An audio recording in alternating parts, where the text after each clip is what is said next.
Merhaba değerli arkadaşlar, değerli dostlar.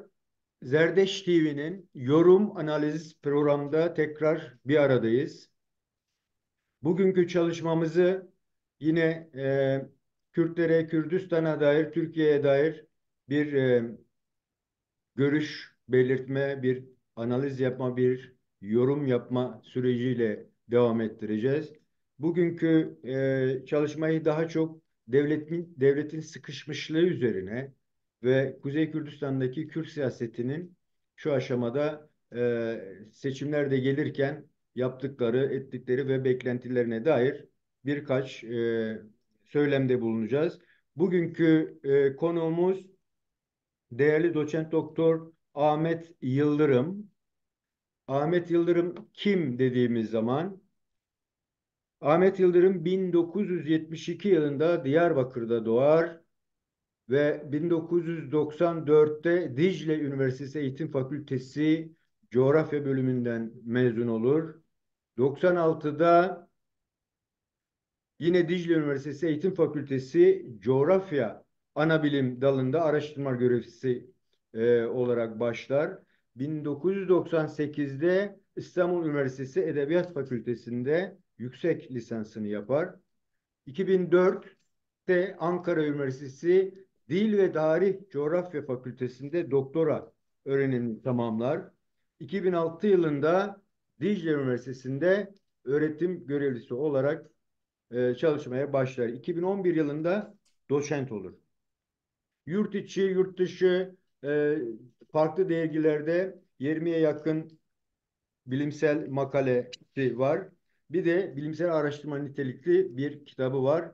Evli, iki çocuk babası.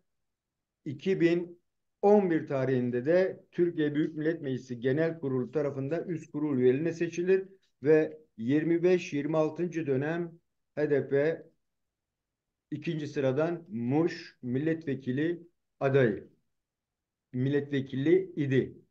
Şimdi kendisine hoş geldin diyelim ve çalışmamıza başlayalım. Merhabalar, hoş bulduk. İyi yayınlar sizlere ve bizi izleyenlere. Teşekkürler hocam. Teşekkürler. Değerli hocam girişte de girmeye çalıştım. Şimdi Türkiye'nin hal kültürel bakmaya çalışıyoruz. O nedenle sizin bir milletvekili döneminize bir bakarak o dönemin sıkışmışlığını bir alalım. Devletteki veya e, yönetimdeki, sistemdeki. Ondan sonra sorulara geçelim. Bize o konuda neler söyleyeceksiniz? Oradaki sıkışmışlığa dair. Evet, ben de öncelikle sizin hani Zerdeş TV üzerinden yapmış olduğunuz bu yayın ve çalışmalarla ilgili olarak e, emeğinizden ötürü size müteşekkirim. E, Bu vesileyle bizi ekranlarınızdan izleyecek olan herkese içtenlikle selamlarımı sunarak başlamak isterim. Açık söylemek gerekirse e, Türkiye Cumhuriyeti Devleti bir sıra dışı, olağan dışı rejimin ürünü olarak ortaya çıkıyor. Yani bir savaşın açığa çıkarmış olduğu Osmanlı bakiyesi toprakların bir kısmını e, içeren bir devlet yapısı olarak kuruluyor ve Atatürk İttihat Terakkicilerden ilham alır ama bunların tamamının referansı Cumhuriyet kurulduğu zaman itibariyle 130 yıl önceki, bugün itibariyle ise 230 yıl önceki bir ulusçuluk akımı olan Fransız ihtilali sonrası açığa çıkmış olan bir akımın ürünü. Evet. Bu ulusçuluk akımı içerisinde ifade etmek isterim ki e, kendi devlet vakiyesi içerisinde yer alan bütün herkesi tekleyen, teke indirgeyen ve indirgerken de ülke içi, sınır içi çoğulculuğu reddeden bir Hı yapıya hı. sahip. Yani milletin tek olduğu, dinin tek olduğu, mezhebin tek olduğu, inancın tek olduğu, hatta cinsiyetin de teke indirgendiği, zihniyet olarak teke indirgendiği bir devlet olarak kurulur. Eril zihniyet devlet olarak ortaya çıkar. Çünkü Cumhuriyet'in ilk 12-13 yılında Düşünün ki kadınların bile oy hakkı kullanmaktan mahrum bırakıldığı bir eril zihniyet. Evet. Ama 1934'te kadınlara seçme seçilme hakkının tanınmış olması onların bu haktan istifade ettiği ve eksiksiz olarak erkeklerle eşit bir biçimde bunu kullanabildiğini kimse iddia edemez. Bugüne kadar da özellikle Kürt hareketinin e, kadın eksenli ve gençlik eksenli değiştirici ve dönüştürücü gücünü göz ardı edersek o erillik, erkek egemen zihniyet bugüne kadar gelmiş. Hı hı. Bunu söyleme nedenim şu. Aslında hiçbir zaman ama hiçbir zaman bu devlet herkesin eşit olduğu bir devlet olarak kurgulanmadı. Siyaseti de normatif koşullarda yapılmadı.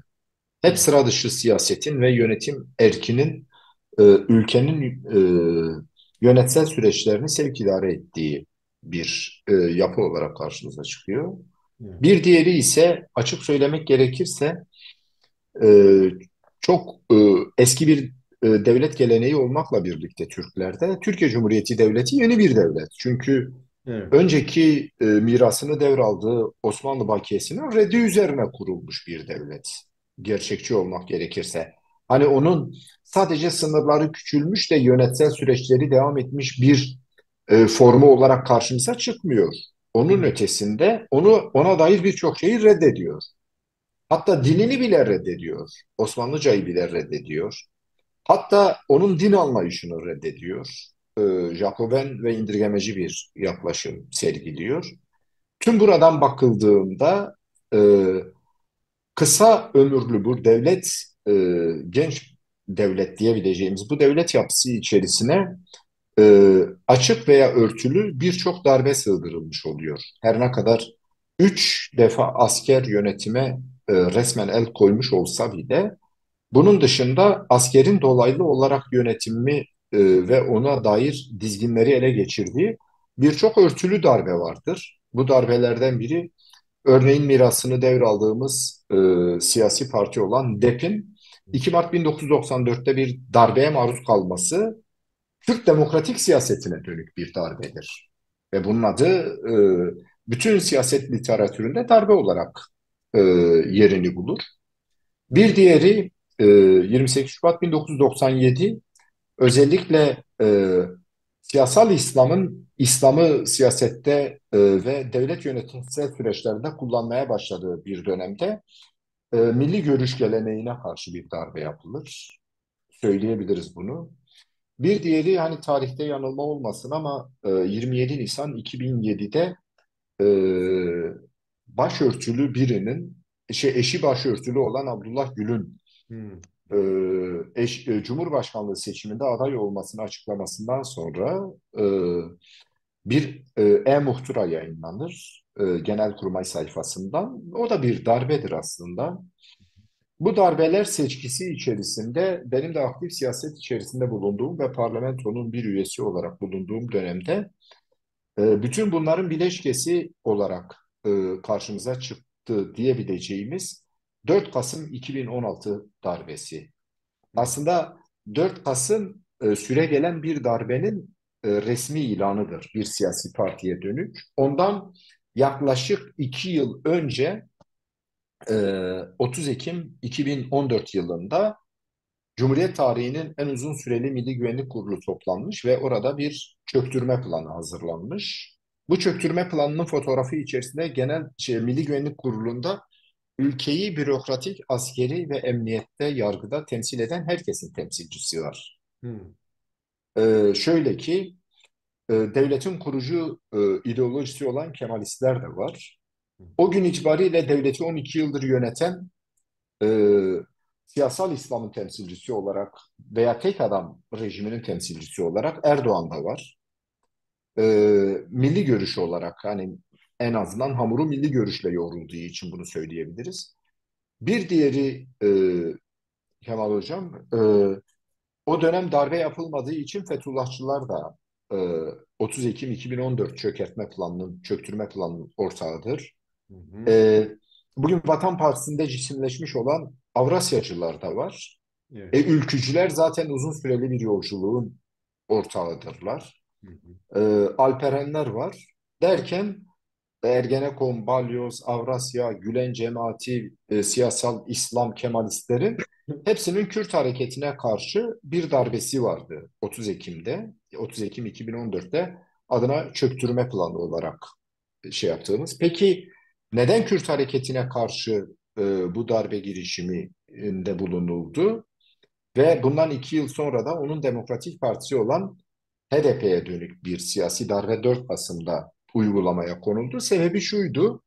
O gün itibariyle 91 yıllık Cumhuriyet e, ki Cumhuriyet'in kuruluşundan bir gün sonra yapılıyor bu. Cumhuriyet e, 91 yılda batılı emperyalistler tarafından Orta Doğu sınırlarının cetvelle çizilmesi ve bir deli gömleğinin Orta Doğu halklarına giydirilmesi neticesinde ortaya çıkan bir ulus devletler ürünü var. Ve Kürtlerin de 4 parçaya bölünmesi, Irak, İran, Suriye ve İran, Irak, İran, Suriye ve Türkiye arasında bölüşülmesi, doğal olarak 2000'lerle birlikte artık batılı ülkelerin de Kürtlerin başta olmak üzere Orta Doğu halklarının bu itirazların neticesinde e, rejimlerin, sınırların ve statülerin değiştirilmesi ve değişimin de kaçınılmaz olması gerçekliği var. Bunun adına işte 2011'de başlayan Arap Baharı, Hı hı. bunun Suriye'ye sıçrayışı ve Suriye'de Kürtlerin ana aktör olarak, örgütlü bir güç olarak ön plana çıkması, DAEŞ'e yenilmemesi ve DAEŞ karşısında güçlü bir irade ortaya koyması, DAEŞ'in gittiği her yeri birkaç gün içerisinde ele geçiren bir korku imparatorluğu gibi görünürken, gelip Kobani duvarlarında Kürtlerin örgütlü gücüne çarpıp geri düşmesi sonucu artık Orta Doğu'da giderek yükselen değer, yükselen yıldız ve batılı ülkeler tarafından da kabul edilen bir gerçeklik olarak Kürtler tarih sahnesine çıkıyor. Evet. Zamanın ruhu her açıdan Kürtleri işaret ediyordu ve Kürtler yaklaşık 100 yıllık kayıplarını telafi edebilecek bir ürünü aybeden o gün ortaya çıkarmadılar. Hı hı. Elbette Kürtler 2014 itibariyle e, Orta Doğu'nun değiştirici, dönüştürücü gücü olarak ön plana çıkarken geride bırakmış oldukları 30-40 yıllık bir mücadelenin tecrübesiyle ön plana çıktılar. Yoksa işte Tunus'ta başlayan bir tablacının kendini yakmasıyla derinleşen derken Libya'ya, Irak'a, Suriye'ye sıçrayan, Mısır'a, oradan Suriye'ye sıçrayan bu Arap ayaklanması örgütlülüğü olmayan bir halkın denklem kurabilme aşamasına kendini taşımasına imkan vermez. Evet. Ancak siz uzun yıllara sari bir örgütlülüğün sahibiyseniz bunu elde edebilirsiniz. Hal böyle olunca 2014 yılında artık kaçınılmaz olarak Orta Doğu'nun yeniden reorganizasyonunda Kürtlerin Hı hı. rolü ön plana çıkıyor ve buna karşı Orta Doğu'nun önemli askeri ve siyasi gücü olarak Türk devlet yapısı var orta yerde. Türk devlet yapısı tırnak içinde söylüyorum e, Irak'taki Kürdistan Federal Bölgesi'ne üzerine bir de Suriye'de onların deyimiyle söyleyeyim eklenince yaklaşık 1300-1400 kilometrelik sınır komşusu olarak Kürt yönetiminin olması e, bunlarda bir karabasan e, duygusu uyandırıyor. Hocam Afakanlar burada araya girmek istiyorum. Bu devlet aklını anlattınız gerçekten tarihsel arka planını. Yani yönetimsel olarak baktığımız zaman kendi iç dengelerinde iktidar değişimi yaşandı bu süre zarfında. Bu darbelerin gerekçesi de oydu. Şimdi o yönetememe krizini sadece Kürtlerin bu çıkışına bağlanma olanağımız var mı? Sadece çünkü e, öyle bir şey ki kendi iç döngülerinde de aynı sıkıntılar yaşanıyor. Yani biliniyor ki Kürtler Lozan'da parçalandı. Dolayısıyla da hep bir sorun olarak zaten kalacak. Zaten gerekeni yaptılar. Bütün o tekli hani o modern düşüncenin getirmiş olduğu tek devlet mantalitesi içerisinde işte sürdüler, işte başkaldırı adı altında liderlerini astılar vesaire. Ama gelinen aşamada Yani dün diyelim ki Kemalistlerin idaresi vardı veya ulusalcı kesimin. Şimdi ise başka bir kesim var devrede. O da yine biz Yeşil Kemalizm artık diye adlandırıyoruz. O noktaya kadar gelmiş oldu. Ama bastırılmış olan bir kesimin, muhafazakar kesimin iktidarına geldik. Onda da bir değişim olmadı. Yani bunun kökenini tek devlet anlayışıyla anlatmak yeterli mi sizce, yoksa bunun başka arka planına mı bakmamız gerekiyor? Hocam aslında çok önemli bir noktadan siz soruyu sordunuz. Şöyle ifade edeyim ben. Elbette Kürtler örgütlü güce sahip olduğu ve bunu mücadele alanına taşıdıkları için devlet krize girmedi. Cumhuriyetin kuruluşundan itibaren zaten Türk devlet yapısı bir kriz yönetimi yapısı olduğu için Kürtler örgütlenerek mücadele etmek zorunda kaldılar. Hani neden sonuç ilişkisini doğru kurgulamak gerekiyor.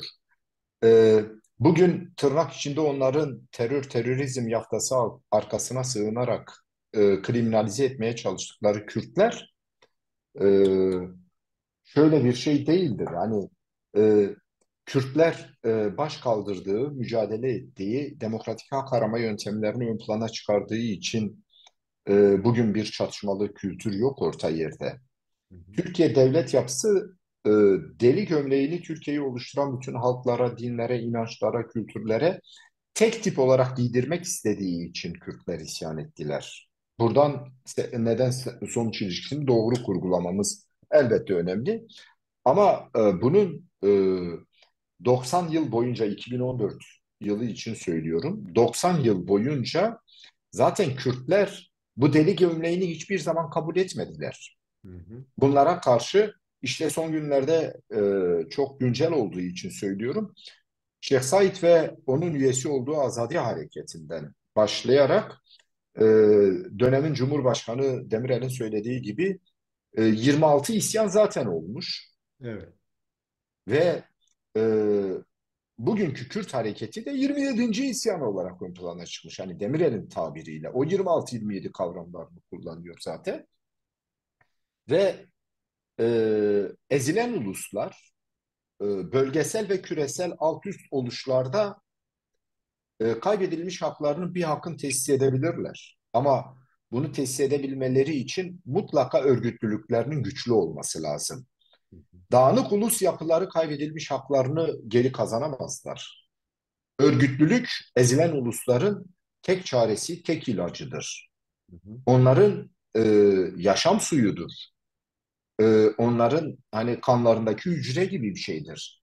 Hı hı. Bu hücrelerin birleşerek bir damar içinde akan kanı oluşturması ve kalpten bütün vücuda pompalaması ile olabilir.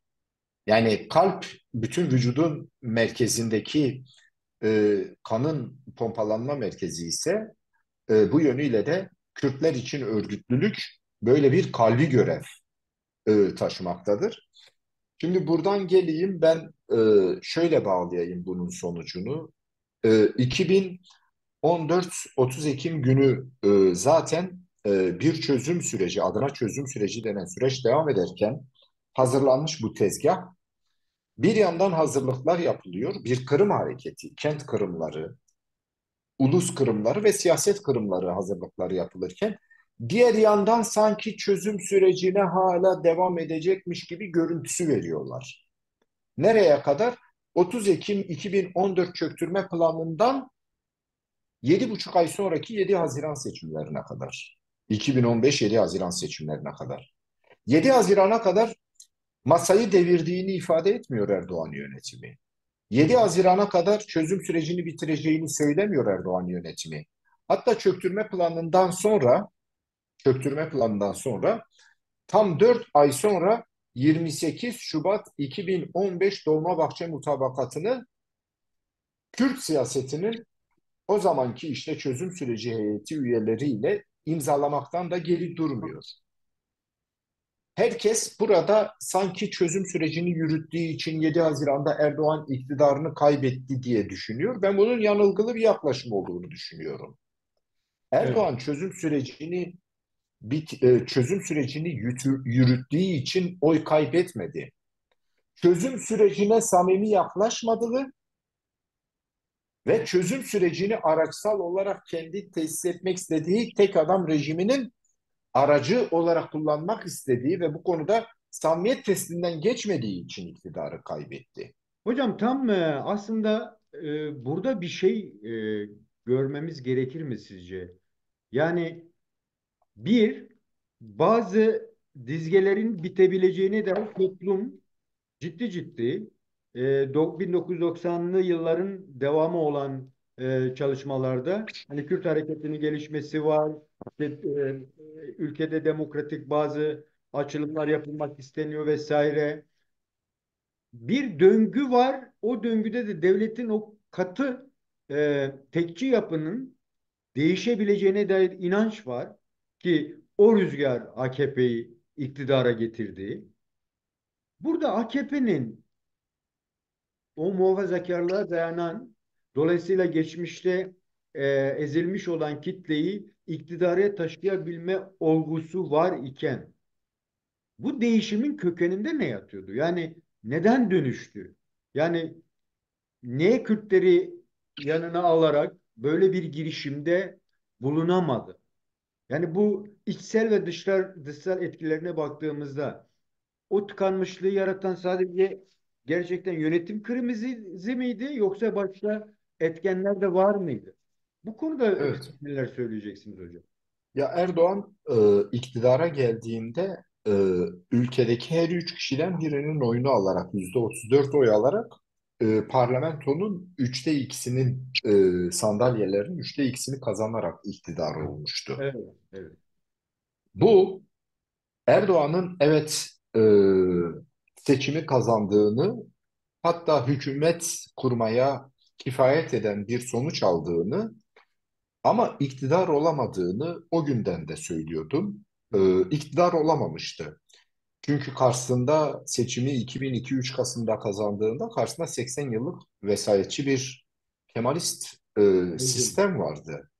Öyle ki bu Kemalist sistem devlet organlarının her tarafında çok güçlü ve dominanttır. Orduda, yargıda, bürokraside, emniyette onlarsız kuş uçmaz. Evet. Bir de Kemalist rejimin adı değişen yancıları vardır. Hı. Belli dönemlerde işte ülkücüler yancıdır. Kemalist sistemin ilk 80 yılı için söylüyorum.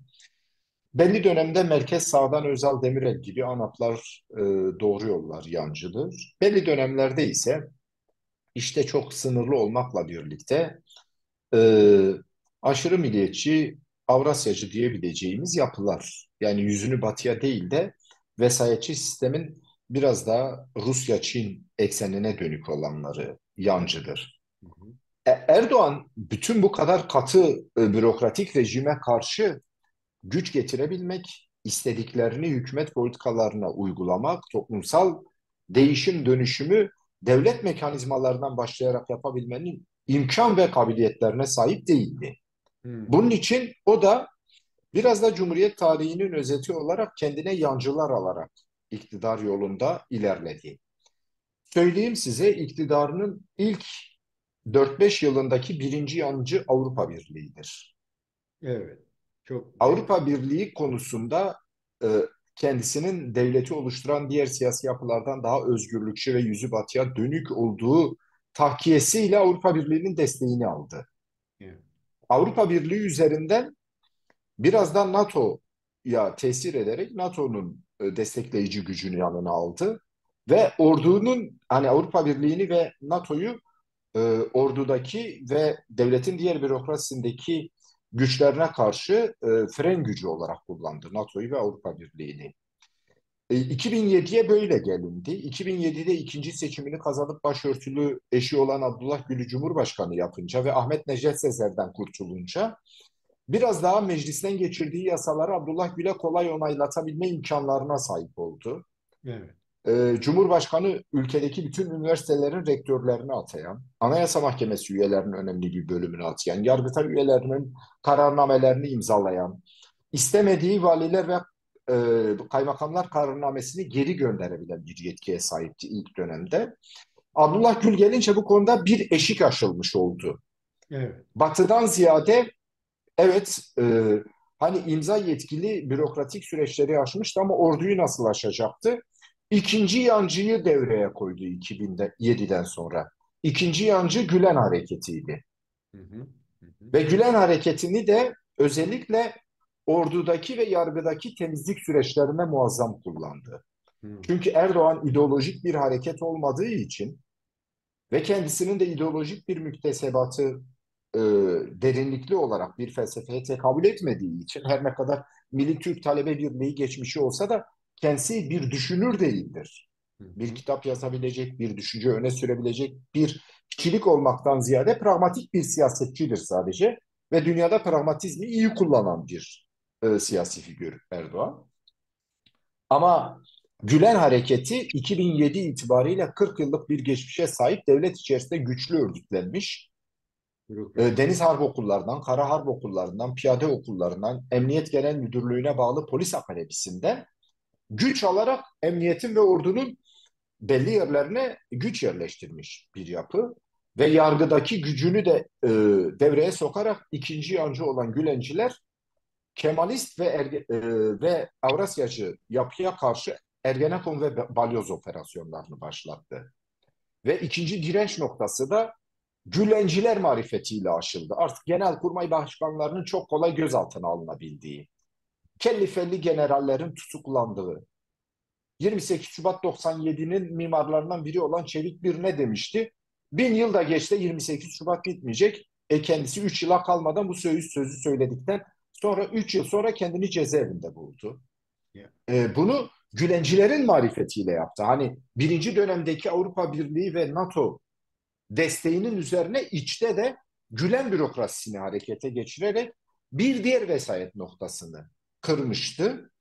Bu Erdoğan'ın özellikle ordu Yüksek Askeri Şura kararlarıyla orduyu ve yargıyı dizayn etmesinden sonra Gülen'le ihtilafları başlamıştı. Şimdi Gülen'le olan ilişkileri hani yumurta civciv ilişkisi. Hangisi diğerine sahip çıktığı için diğeri devlet içinde güç oldu. Mesela hani Erdoğan Gülencilerin önünü açtığı için mi Gülenciler güç oldular? Yoksa Gülenciler zaten Erdoğan iktidarından çok önce devlet bürokrasisinde belli bir aşamaya, belli bir güce eriştikleri için mi?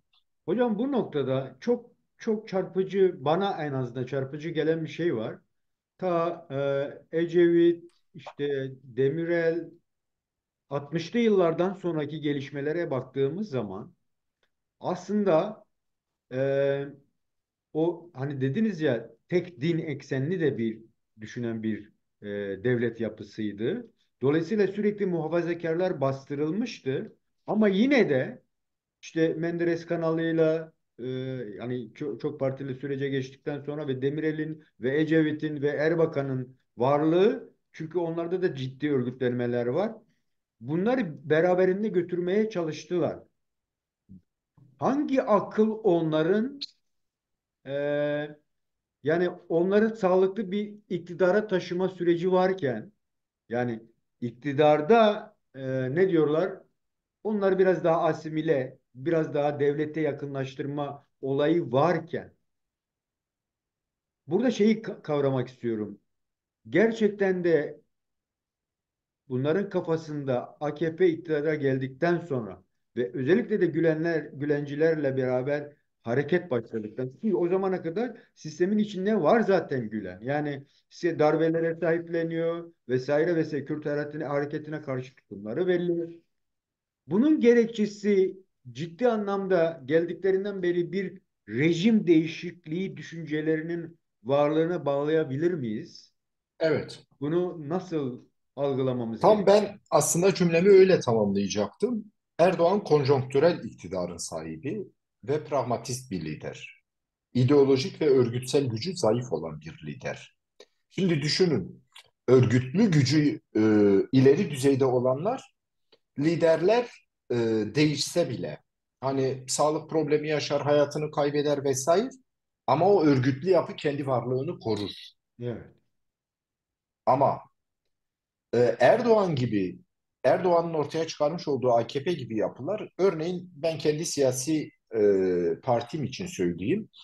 Ya biz 4 Kasım 2016 darbesinden başladık ya programa Kemal Hocam. Evet. Şimdi düşünün, e, 4 Kasım darbesinden beri geçen gün genel merkezimiz bir veri yayınlamıştı.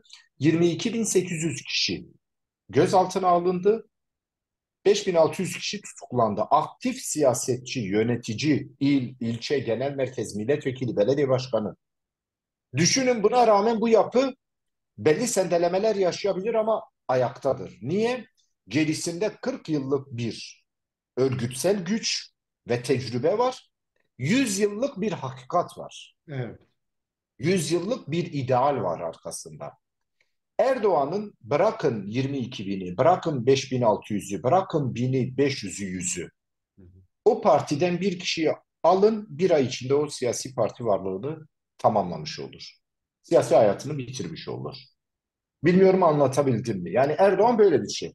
Ama buna mukabil hocam, Gülen hareketi onlar gibi değildir. Gülen hareketi konjonktürel ya da pragmatist bir yapı olmaktan ziyade alttan bir dalgayla, tabandan gelen bir dalgayla devlet bürokrasisini ele geçirmiş olan bir örgütsel yapıdır. Hı hı. Devlet öyle çok sıradan bir şey değildir. Yani siz Gülen'in erişmiş olduğu güce erişebilmeniz için onlarca yıl bir emek vermiş olmanız lazım. Devlet içinde onlarca yıllar sari bir örgütlenme yapmış olmanız lazım. Bu öyle seçimlerle kazanılacak bir şey değildir. Evet. Seçimleri popülist liderler 3 ay içerisinde kurdukları bir partiyle de kazanabilirler.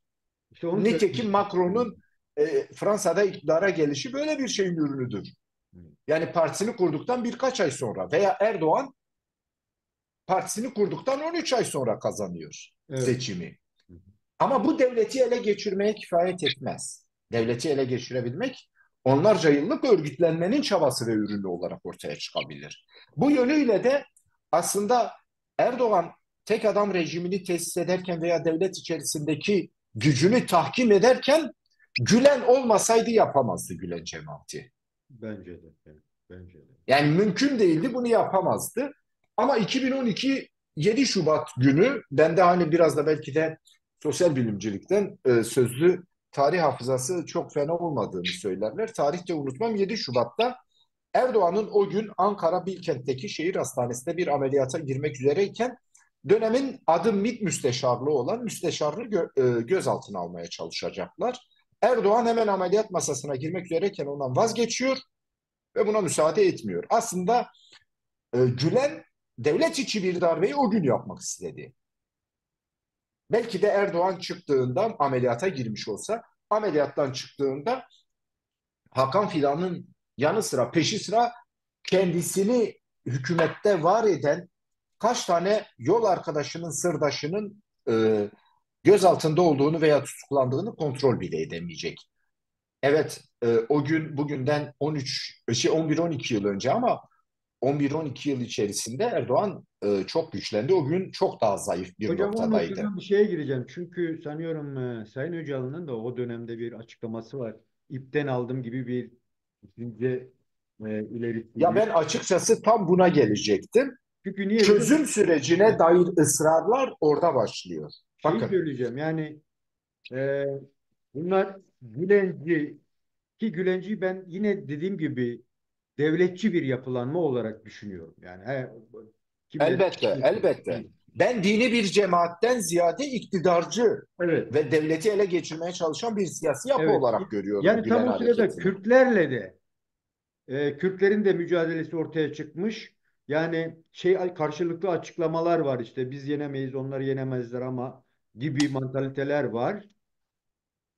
Kürtler neden iktidar ortağı olma yolunda önleri mi açılmadı, Kürtler mi kavrayamadı o noktada? Yani çünkü benim aklımda o vardı. Alevileri ve Kürtleri yanına alırsa devletin atlatabileceği birçok sıkışmışlığın aşılabileceğini düşünüyorum. Yani bu konuda neler söyleyeceksiniz? Yani neden şeyi tercih etti? Yine oraya götüreceğim. Amaç rejim krizi mi, rejim değişikliği mi? Bu konuda neler söyleyeceksiniz? Şimdi hocam, benim belki size ve bizi dinleyenlere parçalı gibi gelebilir. 3-4 kompartmanda anlattığım konuları tam da burada birleştireceğim. Siz çünkü devlet krizini sordunuz. Evet, Siz güncel siyaseti sordunuz. Bugünkü geldiğimiz siyasi krizi veya devlet içi krizi anlayabilmek için benim de bu genişçe açmış olduğum tarihsel arka planı, yakın ve uzak geçmişi iyi anlamak gerektiğine inanırım ben. evet. Onu özellikle ifade etmek isterim. Birincisi bu. İkincisi, şimdi e, tam da bir yandan Arap Baharı başlamış, bir yandan e, Ergenekon ve Balyoz operasyonlarını birlikte yapmış olan AKP ve Gülen cemaati birbirine girmiş. Devlet içi alabildiğine bir krize dönüşmüş olan didişme başlamış. Ama Orta Doğu yeniden dizayn ediliyor. Tam da bu noktada. Bakın 2014'te Kobani direnişiyle açığa çıkan Kürtlerin Orta Doğu'da aktör olma halini Türk devlet yapısı kendisine tehdit olarak görürken, oysa Kürtlerin veya Kürt mücadelesinin temel motivasyonu bir taraf bir halk kazanırken diğer halkın kaybedeceği bir formülasyon üzerine kurulu değildi. Bilakis kazan kazan formülasyonu esas alınmıştı. Evet.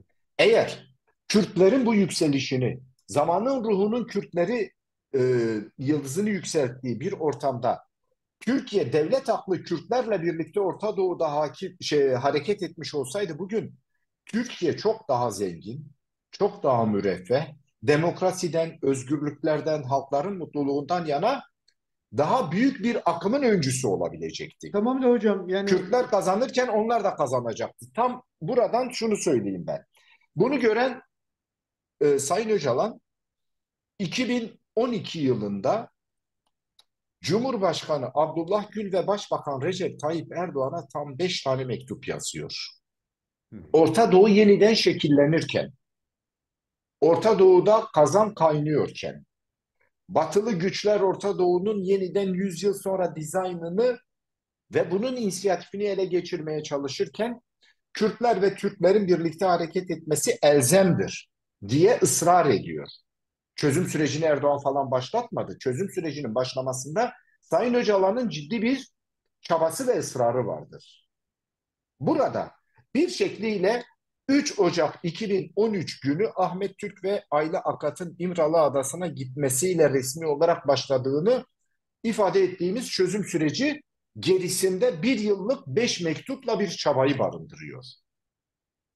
Herkes Sayın Öcalan'ın cezaevinde olduğu için devletle bu mektup üzerinden sanki kendisine bir siyaset alanı yaratmak üzere bu süreci başlattığını sanıyor. hı hı. Güçlerini geri çekme çabasını, ateşkesi vesaire buna bağlıyor. Ama bu büyük bir yanılgıdır. Bakın, Sayın Öcalan 15 Şubat 1999'da bir şekliyle uluslararası güçlerin çabasıyla Türkiye'ye teslim edilmeden önce 99'dan önce biri Turgut Özal, ikisi Necmettin Erbakan'la 3 tane ateşkes süreci yaşamıştır. Evet. Yani sanki 99'da yakalandıktan ve devlet onu uluslararası güçlerin yardımıyla ele geçirip İmralı Adası'nda mapus kıldıktan sonra başlamış süreçler gibi ele almak yanılgılıdır. Yakın geçmiş tarihi açısından da yanılgılıdır. Şunu da Öcalan bunu söyleyebilir miyiz? Yani aslında çok farklı bir noktaya geldiniz. Zaten BOP diye bir proje vardı. Yani Büyük Orta Doğu Projesi ve onun da yardımcısı şeklinde belirtilmişti e, Erdoğan için. Yani aslında bir haberdarlık var aslında. Aslında Kürtler iyi okudular gerçekten. Ne oldu da Kürtlerin bu az bir şeylerine rağmen yani devlet erkleri yok, yönetim erkleri yok, yönetim şeyleri yok. Onlar gördü. Bunlar niye göremediler? Yani sadece ulusalcılarla işte bilmem kimlerin çatışması gibi algılayabilir miyiz? Çünkü onun sonucu, o tavrın sonucunda bugün Türkiye Cumhuriyeti Devleti'nin Amerika Birleşik Devletleri'ne kafa tutma noktasına geldiğini düşünüyorum. Ben bu konuda ne diyeceksiniz? Yani gerçekten BOP'tan haberi var. Kürtlerin gelişmesinden haberi var. Sayın Öcalan'ın mektupları var. ve muhafazakarların 100 yıldır ezilmiş muhafazakarların iktidarı var. Ne oldu? Hangi şey bunları buradan Anladım. Ya şimdi şöyle söyleyeyim. Ben şey konusunda hani sizden biraz daha farklı düşünüyorum. Ee, Hani Amerika'ya kafa tuttuğu konusunda. Elbette 10, 15, 20 yıl öncesine göre Türkiye devlet yapısı Amerika'yla ya, daha yüksek sesle konuşabiliyor. Amerika'ya el yükseltebiliyor veya hani Amerika'ya karşı ayak direyebiliyor diyebiliriz. evet. Ama kafa tutmak Amerika'nın mesela Evet, o deyim derin biraz dehlizlerinden Beyaz Saray öldürmek veya istedim. Evet. ötesinde hazırlanan küresel planlarını bozmaya veya belirlenmesine tesir edebilecek bir yapısı yok Türkiye'nin. Hı hı. Öyle bir yapısı olsa çok basitinden daha önce medyette olan ve aralarına bir protokolle belirlenmiş olan F-35'leri verirdi veya Amerika'dan satın almış olduğu F-16'ların bakımını yaptırabilirdi. Düşünün, siz Kanada'da, bir başkası Türkiye'de, ben Almanya'da bir araç alacağız. Doğal olarak aracın yıllar içerisindeki bakım paketi onun içindedir değil mi? Evet. Ya düşünsenize F-16 almışsınız, bakımını yaptıramıyorsunuz siz. Bakım onarımını yap. O yüzden ben kafa tutmaktan ziyade Amerika'nın Orta Doğu planlarına çomak sokmaya çalışıyor. Oyun kuruculuk değil, oyun bozuculuk üzerinden bir pozisyon takınıyor. İşte Bunu diyebiliriz. bunu niye yapıyor? Elbette ona geleceğim. Çünkü birinci düğmeyi Orta Doğu'nun yeniden şekillenmeye başlandığı 15 yıl öncesinden bugüne doğru gelirsek ilk düğmeyi yanlış iliklemiş. Kürt fobisini aşamıyor. Erdoğan'ın ben bu konuda yalnız olduğunu düşünmüyorum. Erdoğan'ın ötesinde ve derininde bir devlet aklının hala var olduğunu düşünüyorum. Bu 2014 30 Ekim'deki MGK'da çok daha güçlüydü o devlet aklı. Hı. Yani Erdoğan bugün biraz daha belki devletin kurumlarına ve bürokrasisine hakim olabilir. Ama 2014'te buna hakim olmanın çok uzağındaydı Erdoğan. Ama hocam yine tekrar O gireceğim. yüzden Çok affedersin. Erdoğan'ın şu cümleyle tamamlayayım. Erdoğan'ın tek adam rejimini tesis etme amaçları ile amaçları ile devletin Kürt düşmanlığını yükseltmesi örtüştü bir yerde. Aslında bugün Kürt'e karşı yürütülen savaşın iki cenah açısından amacı farklıdır. Hı. Devlet aklı tümüyle Orta Doğu'da yükselen Kürtleri kırıma uğratmak istiyor. Erdoğan da bunun karşılığında benim işte başkanlık sistemini kurmamı ve tek adam rejimini tesis etmeme engel çıkarmayacaksınız. Aslında devlet açısından öyle bir şey. Mesela Ordu'da ben Avrasyacıların, Perinçekçilerin Ordu'da Erdoğan'dan daha fazla güçlü olduğunu, Doğu Perinçek'e bağlı, ideolojik olarak bağlı general sayısının daha fazla olduğunu ama bunun yetmediğini Erdoğan'ın da onlara oy alan biri olarak sosyoloji ürettiğini düşünüyorum. Yoksa Erdoğan'a bu kadar tavizkar davranmazlar. Bu kadar Erdoğan'a karşı taviz verebiliyor durumda olmalarının temel sebebi Erdoğan onların bu Kürt karşıtı politikalarına ve Orta Doğu'da denklem bozucu politikalarına alttan sosyoloji üretiyor seçimler marifetiyle. Düşünün biri %1 oy alıyor, orduya ve devlet bürokrasisine sahip. Diğeri ise Türkiye'deki her iki kişiden birinin oyunu bir şekliyle alıp o gücün arkasına diziyor. Şimdi tam söylemek istediğim noktaya geldik aslında. Ben kendi açımdan söylüyorum. Ama mesela çok ilginçtir. Musul sorunu ile ilgili bir tartışma yapılıyor. Ee, Mustafa Kemal Karabekir aracılığıyla Musul'a girebilir miyiz? Yani hazırlayın orduları bir şeyler yapalım diyor. O da diyor ki yanı başımızda Fransızlar ve İtalyanlar varken ve iyi kötü siz de biliyorken bunu yapamayız. Bu bir arka plan notu olarak kalsın. Davutoğlu o sürece geldiğimizde Davutoğlu'nun da bu yeni Osmanlıcılık kavramıyla yeniden bir atılıma girip kendilerince veya bir süre önce belirtilenmiş olan misak-ı milli yani Orta Doğu şekillenmeye çalışıyor. İşte Kürtler iyi kötü belirli noktalarda Hatta işte Salih Müslüm'ün de çağrıldığı süreçler. Yani o ortaklaşma neden gerçekleşmedi? Yani burada kim etkili? Kürtler ve Türkler gerçekten bir aradalığın formülasyonunu yakalayamazlar mıydı? Ben sorunuzu çok iyi anladım. Siz az önce de sordunuz. Evet. Neden bu gerici güçler yerine, bu vesayetçi güçler yerine Evet. Kürtlerle birlikte hareket etmeyi, onlarla ortaklaşmayı neden düşünmediler? Yani. Benim açımdan, kişisel olarak benim açımdan cevabı çok net. Buyurun. İki tarafın ortaklaşmadan muradı aynı şeyler değil. Hı. Gerçekten Kürtlerin derdi şu mu? Mevcut inkarcı ve tekçi devlet yapısı içerisinde devletin hiçbir şeyini değiştirmeden mevcut haline ortak olmak mıdır Kürtler açısından veya Kürt siyaseti açısından dert? Önüne konan bu. Hı. Bakın, biz devleti mevcut haliyle, tekçi ve inkarcı haliyle kabul eden pozisyonda olursak MHP'ye verildiğinden çok daha fazla imkanlar Kürtlere de tanınabilir. Hı. Ama bu Kürtlerin kendini inkar etmesi anlamına gelir. Kürtler mevcut devlete ortak olmak yerine gerekirse mesele koltuk vesaire bürokrasi pazarlığı değil, değişim ve dönüşümü geleceği kotarmaktan yana bir arzu, emel ve motivasyonun sahibidirler. Evet. Selahattin Demirtaş'ın bakın 2 yıl önceki bir sözü çok anlamlı ve değerlidir.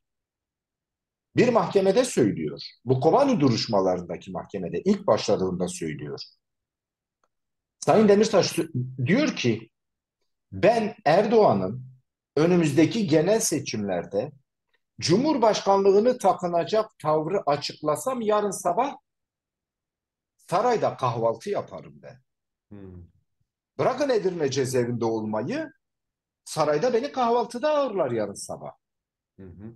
Şimdi amaç bizden birilerinin belli sayıda koltuklara oturarak mevcut devletin mevcut haline ikna olarak belli koltuklar almak mıdır? Yoksa 100 yıllık çarpık, tekçi ve asimilasyoncu sistemi değiştirmek için verilmiş mücadeleye layık olabilecek bir süreci tamamlamak mıdır? Evet, bizimle ortaklaşmak isterler. Bizden kastım Kürt siyasetiyle. Evet. Elbette ortaklaşmak isterler. Ama kendimizi inkar, tarihimizi inkar, mücadele tarihimizi inkar şartıyla ortaklaşmak istiyorlar. Hı. Emin olun, bizden de birilerini çok rahat kurulacak bir hükümette bakan yapabilir. Hı hı. Bürokrasinin her yerine yerleştirebilir. Bunun bir şartı var. Evet. 1923 ruhuna teslim olacaksınız. Kendin olmayacaksın. Evet. Devleti varoluşsal olarak sorgulamayacaksınız. Herkesin Türk, herkesin Müslüman, herkesin Sünni, herkesin de eril zihniyete sahip olduğu gerçekliğine ikna olacaksınız.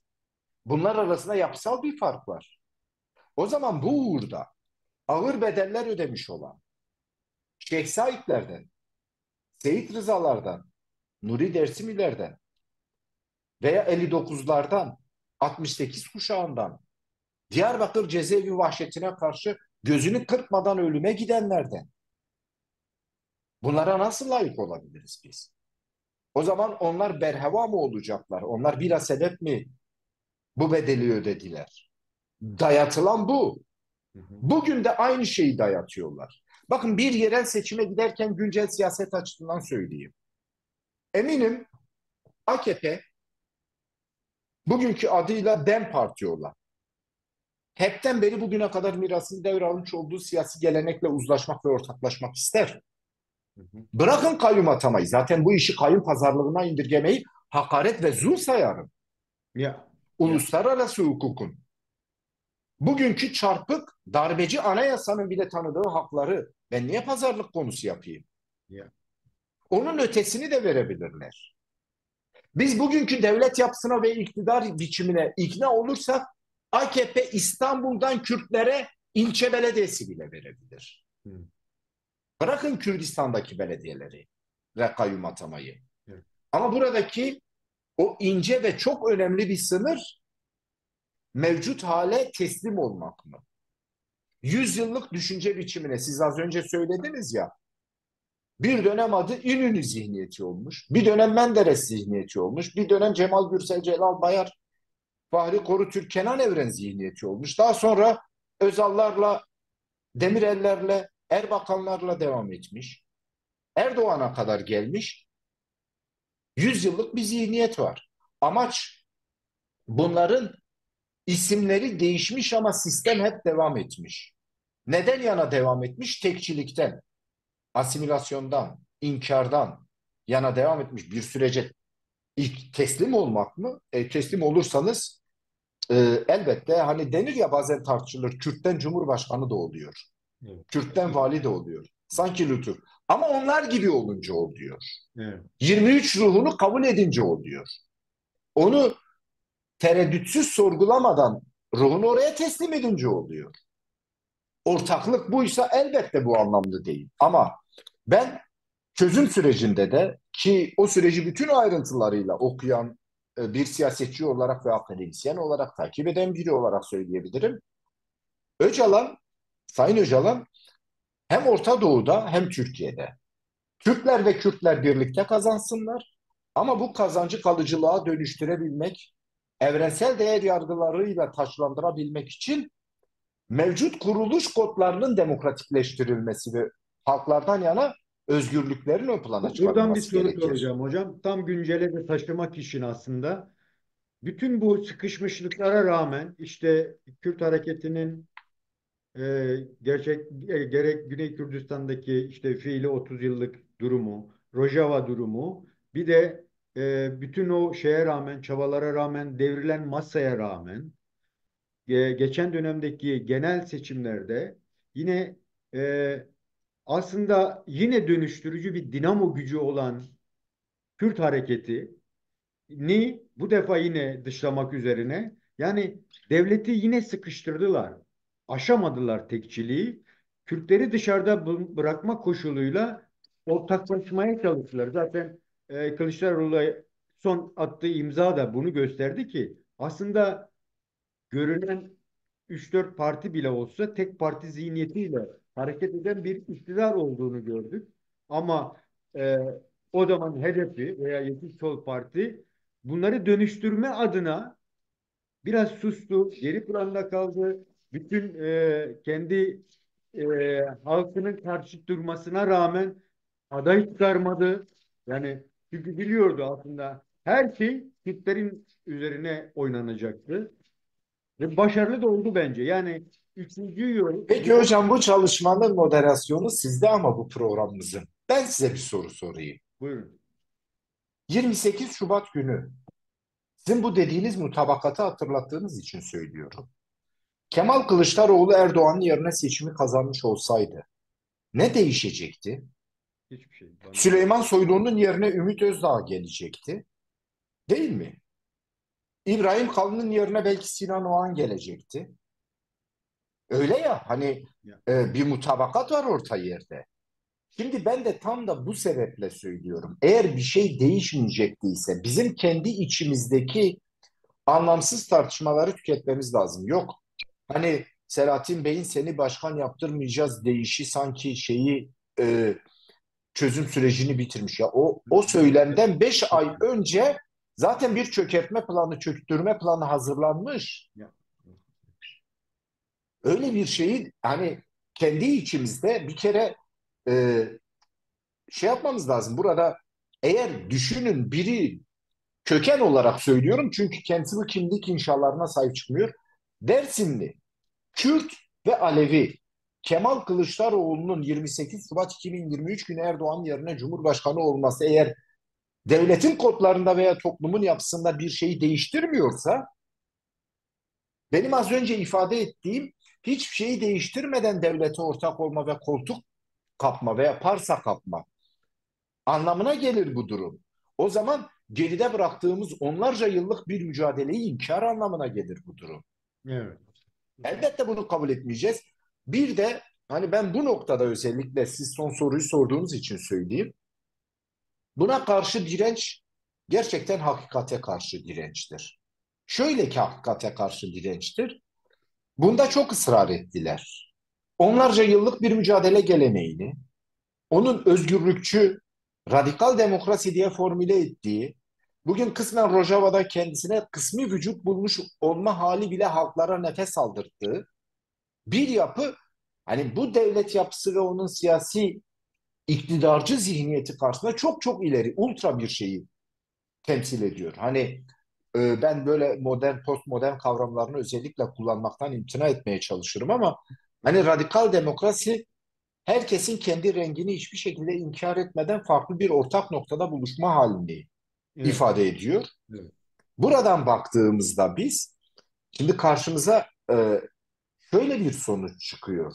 E, Şimdi gelinen nokta itibariyle aslında e, ben buna direnç gösteren devlet yapısının bugün son birkaç yılda krize girdiğini, bunun bir siyasi kriz olma halini aştığını, şu anda Türkiye devlet yapısı siyasi kriz yaşıyor, ekonomik kriz yaşıyor, devlet organları hiyerarşik olarak patır patır çöküyor. Bir kişi dışında hiç kimsenin kurumsal kimliği ve yetkisi önem taşımıyor. Öyle mi? Evet. Cumhuriyet tarihinin en büyük ekonomik krizi, yoksulluğu, açlığı, işsizliği yaşanıyor. Üretime dair hiçbir şey yok.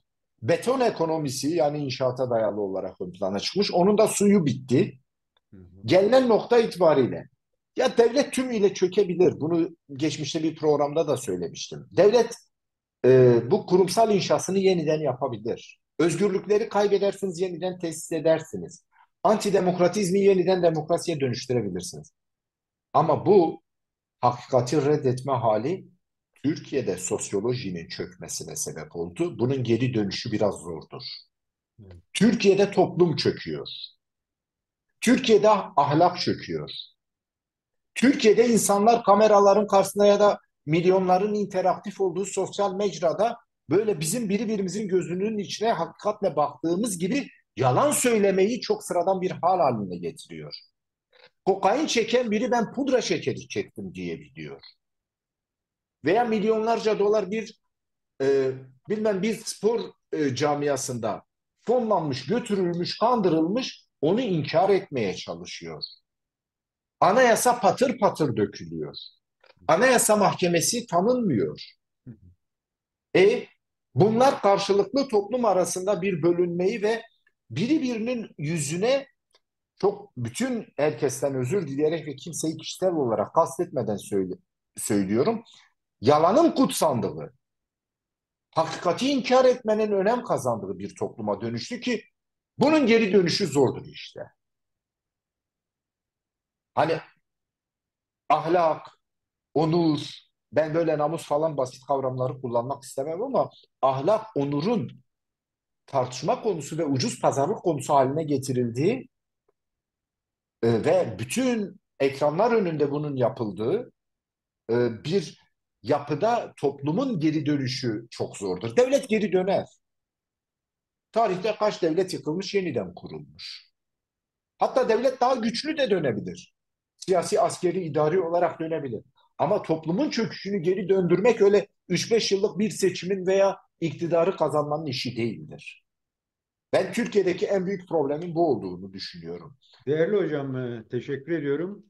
Tam bu noktada aslında yani bu genel seçimlerdeki Kürtlerin aldığı tavırın e, o kendi halkına karşı yani özellikle Kürt seçmende büyük düşüşlere sebep olmasına rağmen bir toparlanma süreci, kendini anlatabilme süreci yaşadı. Şimdi yerel seçimlere hazırlanma sürecinde yine devlet aklı ve partiler de devlet aklını kullanarak yine aynı sürece girmeye çalışıyorlar.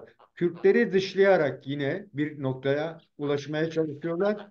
Ama yine o üçüncü yol stratejisinin getirmiş olduğu davranışsal yapı sanıyorum yine toplumu bir dönüşüme götürebilecek bir dinamo kazandığını düşünüyor musunuz? Özellikle de kendi adaylarını gösterme süreciyle beraber devlette bu karmaşayı aza indirgeyecek ikili bir yapı oluşturabilirler mi? Yani işte muhafazakar ve laik kesim gibi devletin artık kendi içinde de netleşebileceği bir sürece götürür mü? e, Siz demin yerel ırkçı seçimler bir açısından soruyorsunuz değil mi?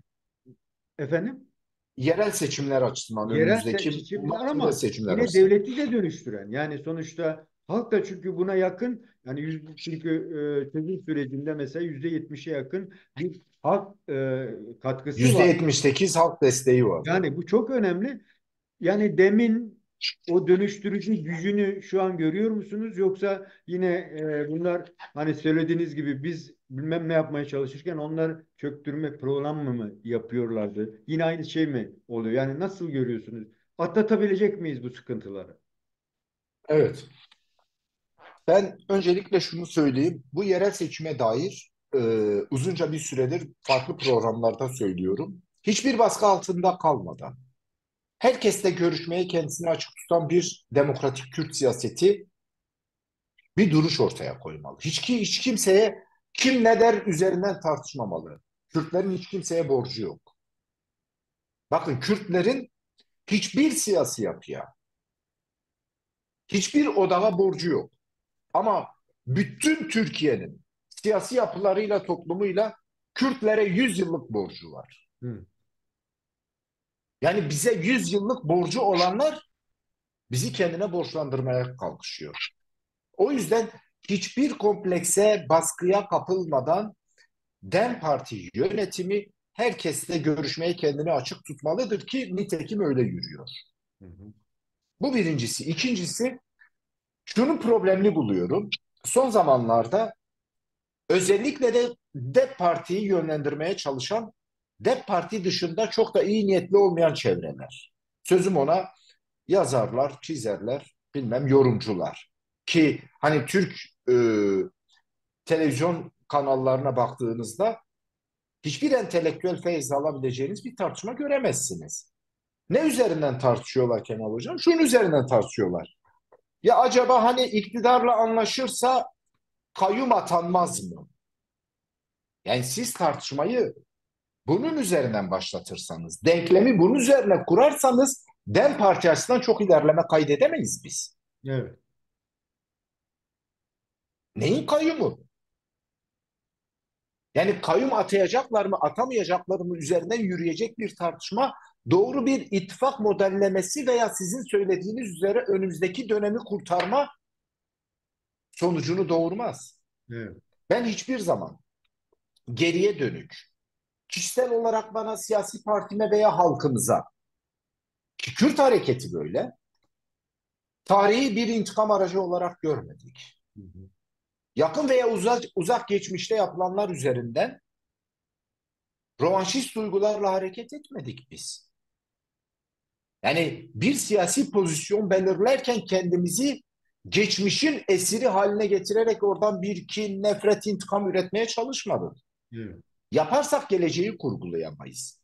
Tarih geleceğin intikam aracı değildir. Olamaz da. Ama hafızasıdır. Evet. Orada yapılmış yanlışlardan dersler almak, tekrarlamak üzere bir hat örmek geleceğe dönük. Çünkü tarih ilerlemecidir, geriye saplanıp kalmaz. Doğru. Buradan bakıldığında birincisi hiçbir baskı altında kalmadan herkesle görüşmeye açık tutmalı kendini. İkincisi böyle kayyum pazarlığına indirgeyerek bir seçim hazırlığına gidilemez.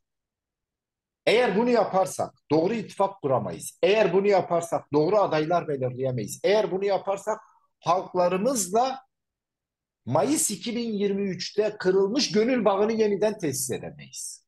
Hı. Yani. Kayyumun ötesinde sizin de sözünü etmiş olduğunuz biz Türkiye'de, Kürt'e de, Araba'da, Laz'da, Çerkez'e de, Ermeniye'de, de, Alevi'ye de, Sünni'ye de herkese zamanın ruhunu taşıyan ve 21. yüzyılda kardeşçe yaşamayı öngörebilen bir perspektif sunuyoruz. 10 yıllardır bu yüzden bedel ödüyoruz. Evet. Katılıyorum size şu an. Esas olan budur.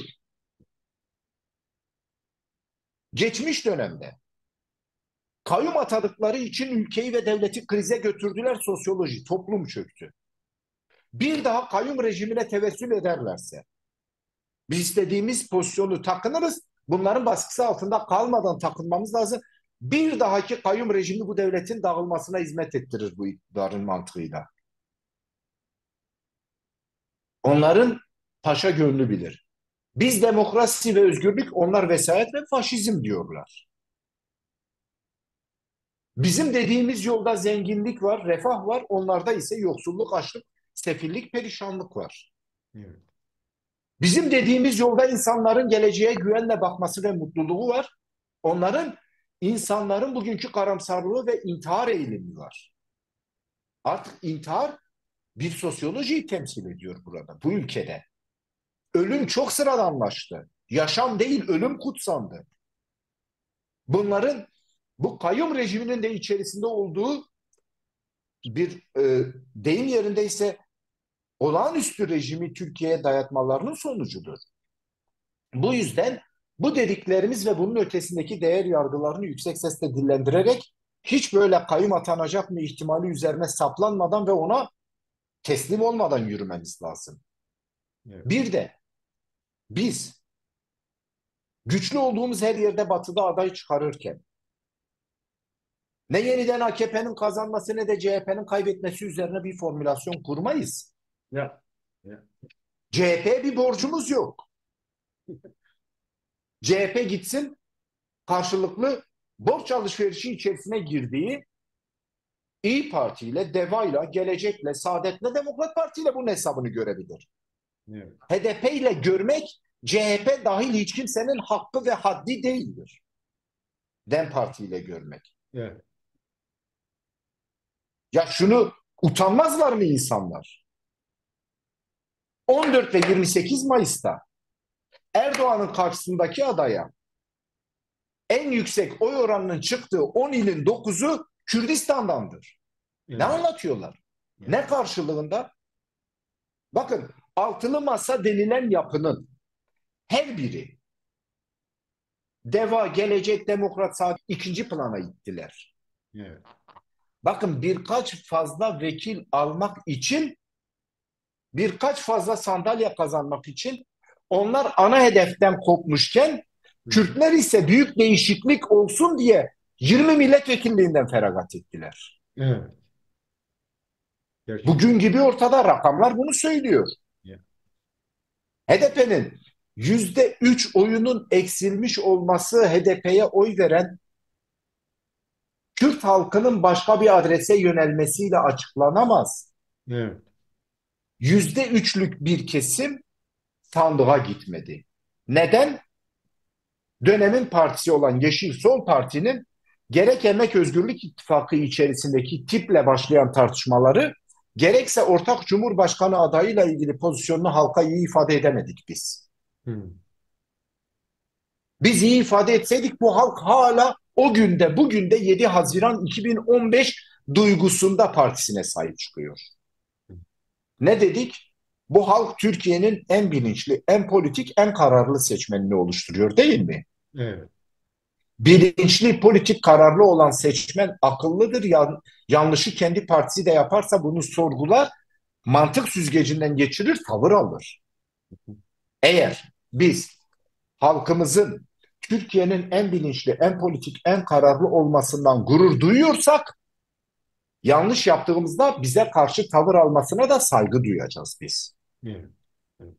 O günkü ittifak modellemesine karşı tavır almış bu halkın neden sandığa gitmediğini, bakın, başka bir adrese yönelmeden neden sandığa gitmediğini doğru önümüze koyup Mart 2024 yerel seçimlerini ve daha sonrasını buna göre örgütlememiz lazım diye düşünüyorum. Benim hani son olarak da söyleyeceğim bu olsun. Peki hocam, çok teşekkür ediyorum. Ben teşekkür ederim. Kürtlerin de deme karşı tutumlarının farklılaştığını düşünüyorum. Yani eleştirilere bakıyorum, daha çok Kürdüleştiğini, yani Kürt düşüncesini öncellediğine dair e, sağlıklı veriler geliyor gördüğüm kadarıyla. Umarım yani bu devletteki de bazı dönüşümlerin sebebi olsun, dileğimizi yenileyelim yine. Çünkü sonuçta Kürtlerin istedikleri belli, talepleri belli.